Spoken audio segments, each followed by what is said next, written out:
Hi guys, it's Brin. Welcome back to my channel. Here on Brin Darcy, I talk about lifestyle and study at the Australian National University in Canberra, obviously in Australia, and what your life could be like if you studied here as well.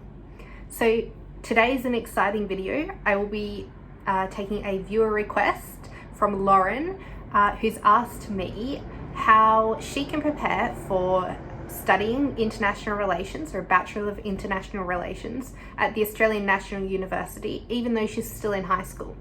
So that's great, Lauren, that you think that you know what you want to study. I'm so excited that you are thinking of coming to the ANU to study international relations. As you guys might know, that is what I study at the ANU.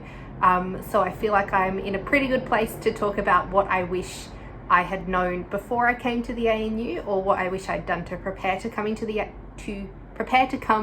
ANU. So yeah, in today's video, that's what we'll be talking about. So I guess let's get onto the video. So there are about 5 things that I think are really important when talking about what you could do to be better preparing yourself to study international relations. I think that what you think international relations is and often what we do in international relations at the ANU are 2 quite different things, and I will be making a video about that, so stay tuned for that, especially you, Lauren, if you're interested. But I thought I could provide you some general tips that would help you if you're looking at studying international relations or global studies, or possibly PPE or security studies as well. All of those are bachelors offered at the ANU and also majors offered in an arts degree. So yeah, I hope these tips are helpful for you guys. Let's get on to the first one. So first, I would say that if you are in high school, coming to the end of high school, I suppose you're 11, year 12, even earlier, you can start to consume some global media, I suppose.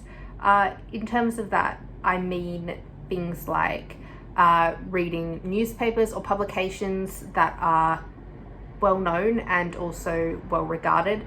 So obviously not watching news that's clearly biased, but I've written just a little list of some of the good ones for you to possibly subscribe to, or maybe your school has a subscription to it, or maybe your library has a subscription to it, so that you can start sort of consuming, and so that you can understand why that's important for Australia and our place in the world, and why that's important for world order at large. My list is as followed. So the BBC, Forbes, the New Yorker, the New York Times, Wall Street Journal, Foreign Policy, Politico. The Economist is a really good one.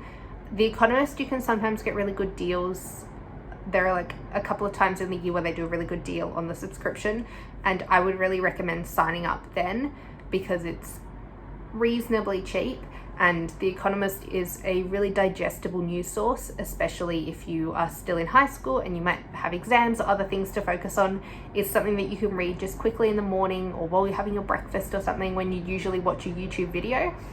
And yeah, it has great stories. So that would be my first suggestion, is consume global media and have an understanding of what's happening in the world at large.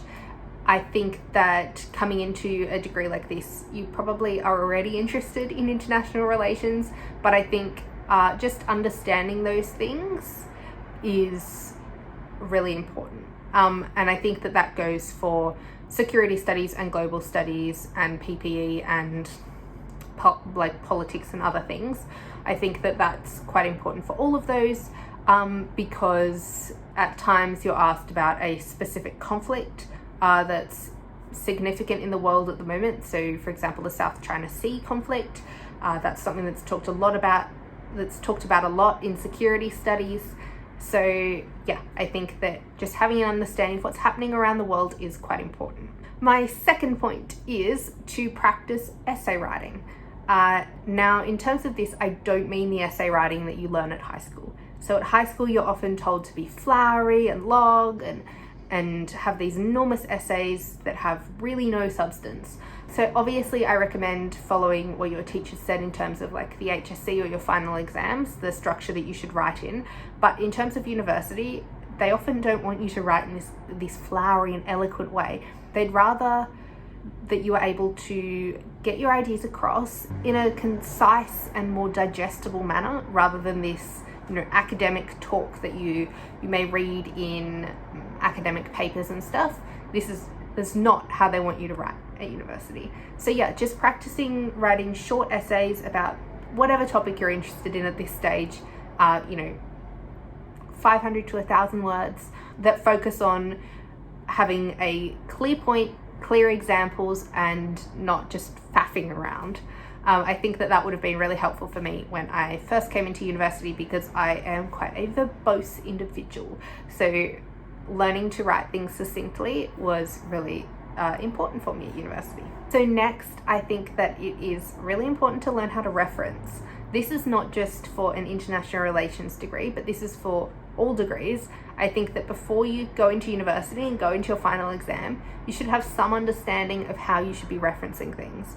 So whether that be Harvard style or Chicago or APA or whatever style your school uses, having an understanding of how you should be correctly referencing things is so important, because a good portion of your marks come from grammar, punctuation, and referencing at university. And I think that doing that correctly and learning before you go to university just takes one thing off the list later. My next suggestion is definitely tailored towards people studying international relations who want to go into careers in politics or the public service, or defense as well. I think that you should attend extracurriculars. So extracurriculars were a big part of my high school life, and I think that they have put me in a really good position to continue to achieve in my university career as well.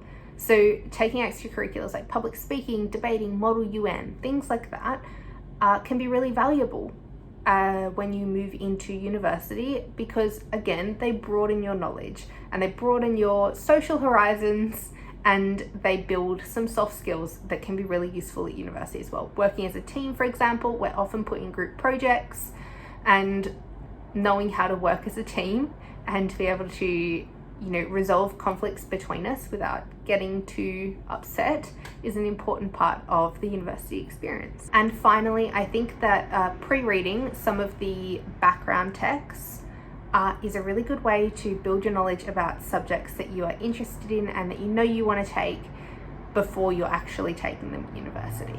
I think that if I had the chance to go back, I would probably read the text beforehand and not just buy the texts and leave them sitting on my cupboard, because that was not useful. And by that, I don't mean read the textbooks necessarily. I mean read, like, if they have a non-fiction book about the topic, then you should read that. Reading textbooks like that is probably completely useless.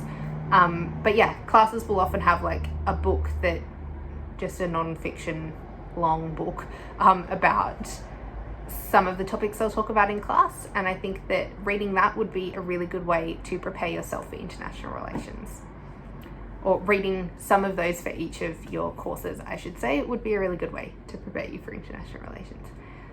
So yeah, I hope you guys enjoyed this video, and if you did, please like and subscribe, and please keep sending me comments and Instagram messages about the things that you want to see here on this channel.